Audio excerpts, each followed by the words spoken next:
नमस्कार, next eyes Hindi के चर्चा में प्रजातियों के अंक में आपका स्वागत है। सबसे पहले बात करेंगे लाल सिर वाले गिद्ध की। उत्तर प्रदेश के महाराजगंज में जल्द ही एशियाई गिद्ध के लिए दुनिया का पहला संरक्षण और प्रजनन केंद्र स्थापित किया जाएगा। एशियाई गिद्ध के विषय में और बात कर लेते हैं। इसे लाल सिर वाला गिद्ध भी कहा जाता है। ये इसकी इमेज आप देख सकते हैं, लाल सिर वाला गिद्ध। अब बात करते हैं इसके निवास और वितरण की। यह आमतौर पर मानव निवास से दूर खुले स्थल में समृद्ध वनों वाली पहाड़ियों और नदियों के साथ शुष्क पर्णपाती वन में पाया जाता है। यह मुख्य रूप से दक्षिण पूर्व एशिया और एशिया के अन्य हिस्सों में पाया जाता है। अब बात करते हैं इनके ऊपर थ्रेट्स यानी खतरों की। इनके आवास नष्ट होने और डाइक्लोफेनाक के अत्यधिक उपयोग के कारण खतरे में हैं। IUCN इनको अपनी रेड लिस्ट में क्रिटिकली इंडेंजर्ड यानी गंभीर रूप से संकटग्रस्त के रूप में सूचीबद्ध किया है। अब बात करते हैं इंपॉर्टेंस यानी इनके महत्व की। ये सबसे प्रभावी मैला ढोने वाले होते हैं और पर्यावरण को स्वस्थ रखने और शवों को जल्दी और कुशलता से खाकर बीमारियों के प्रसार को रोकने में महत्वपूर्ण भूमिका निभाते हैं। अब बात करते हैं भारत में इनकी स्थिति की। दुनिया में गिद्धों की 23 प्रजातियां पाई जाती हैं, जिनमें से 9 प्रजातियां भारत में ही पाई जाती हैं। अब बात करते हैं मेनलैंड सीरो की। वैज्ञानिकों की एक टीम ने पश्चिम असम के रायमोना नेशनल पार्क में मेनलैंड सीरो को रिकॉर्ड किया।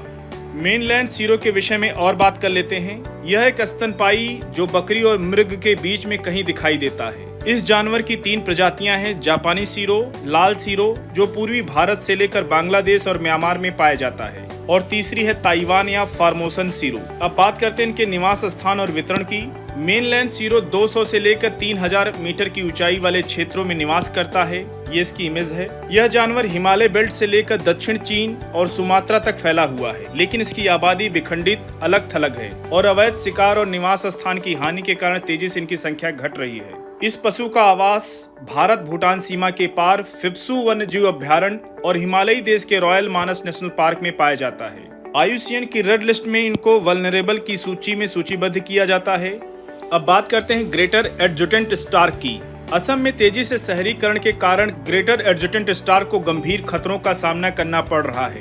ग्रेटर एडजुटेंट स्टार्क के विषय में और बात कर लेते हैं। यह दुनिया में दूसरी सबसे दुर्लभ सारस की प्रजाति होती है। ये सारस की इमेज देख सकते हैं आप। ये बड़े और विशिष्ट सारस होते हैं जो छोटे जली और स्थलीय वन्य जीवों को खाने के लिए उष्णकटिबंधीय आर्द्र भूमि का उपयोग करते हैं।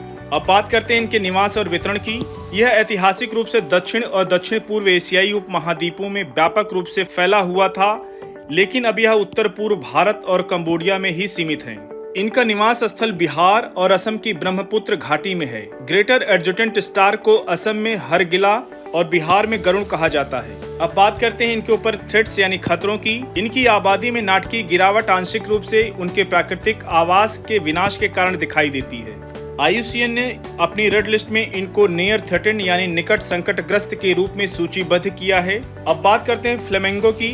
मानव गतिविधियों और बदलते मौसम पैटर्न फ्लेमिंगो के लिए खतरा बन रहे हैं। ये फ्लेमिंगो की इमेज है। फ्लेमिंगो के विषय में और जान लेते हैं। फ्लेमिंगो सामाजिक प्राणी होते हैं जो भिन्न भिन्न आकार के बड़े समूहों में रहते हैं, कभी कभी हजारों की संख्या में इकट्ठा होते हैं। अब बात करते हैं इनके निवास स्थल की। फ्लेमिंगो कई तरह के निवास स्थानों जैसे लैगून, मुहाना, तटीय और अंतर्देशीय झीलों और कीचड़ में रहते हैं। फ्लेमिंगो की 6 प्रजातियां और उनकी IUCN रेड लिस्ट में स्थिति इस प्रकार है। ग्रेटर फ्लेमिंगो लीस्ट कंसर्न यानी सबसे कम चिंताजनक, चिली फ्लेमिंगो नियर थ्रेटेंड यानी संकटग्रस्त, अमेरिकी फ्लेमिंगो लीस्ट कंसर्न यानी सबसे कम चिंताजनक, लेसर फ्लेमिंगो नियर थ्रेटेंड यानी निकट संकटग्रस्त, Indian flamingo vulnerable, James flamingo near threatened निकट संकटग्रस्त।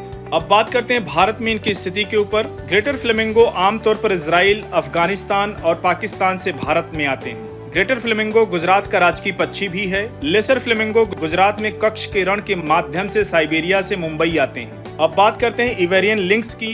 विश्व स्तर में सबसे दुर्लभ बिल्ली प्रजातियों में एक इवेरियन लिंक्स के संरक्षण के लिए IUCN की रेड लिस्ट सूची में संकटग्रस्त से वल्नरेबल श्रेणी में आ गई है। अब बात करते हैं इवेरियन लिंक्स के विषय में कुछ और बातों के ऊपर। यह एक मध्यम आकार की रात्रिचर बिल्ली होती है जिसकी छोटी पूंछ, छोटा शरीर, लंबे पैर, गुच्छेदार कान और अपेक्षाकृत छोटा सिर होता है। ये आप इसकी इमेज देख सकते हैं। यह दुनिया की सबसे संकटग्रस्त बिल्ली है। अब बात करते हैं इसकी डाइट यानी आहार के ऊपर। यह भोजन के लिए अधिकतर जंगली खरगोशों पर निर्भर रहती है, लेकिन यह बतख, ईवा हिरण भी खाती है। अब बात करते हैं इनके डिस्ट्रीब्यूशन यानी वितरण के ऊपर। 19वीं सदी की शुरुआत में इबेरियन लिंक्स स्पेन, पुर्तगाल और दक्षिण फ्रांस में पाई जाती थी। वर्तमान में स्पेन और पुर्तगाल में 2000 से ज्यादा लिंक्स हैं। इनमें ईवा लिंक्स भी शामिल हैं। अब बात करते हैं इनके ऊपर थ्रेट्स यानी खतरों के ऊपर। यह घरेलू बिल्लियों, अवैध शिकार, सड़क दुर्घटनाओं में मारे जाने वाले जानवरों के साथ साथ जलवायु परिवर्तन से संबंधित आवास परिवर्तनों से होने वाली बीमारियों के प्रति संवेदनशील है। अब बात करते हैं इनकी आयुसीएन स्थिति के ऊपर। आयुसीएन ने इनको अपने वल्नरेबल की सूची में सूचीबद्ध किया है। इबेरियन लिंक्स स्पेन और पुर्तगाल में पूरी तरह से संरक्षित है। इसे साइट्स परसिस्ट 1 और बर्न कन्वेंशन के परसिस्ट 2 में सूचीबद्ध किया गया है। साथियों, अब हम लोग इस अंक के एमसीक्यू सेक्शन में आ चुके हैं। क्वेश्चन है, निम्नलिखित युग्मों पर विचार कीजिए। प्रजातियां जो समाचार में हैं, आईयूसीएन की रेड लिस्ट स्थिति को बताना है। पहला एशियाई गिद्ध, उसके सामने है गंभीर रूप से संकटग्रस्त। दूसरा मुख्य भूमि सीरो संकटग्रस्त। तीसरा ग्रेटर एडजुटेंट स्टार्क निकट संकटग्रस्त। उपर्युक्त युग्मों में से कितने सही सुमेलित हैं? ऑप्शन ए केवल 1, ऑप्शन बी केवल 2, ऑप्शन सी सभी 3, ऑप्शन डी कोई नहीं।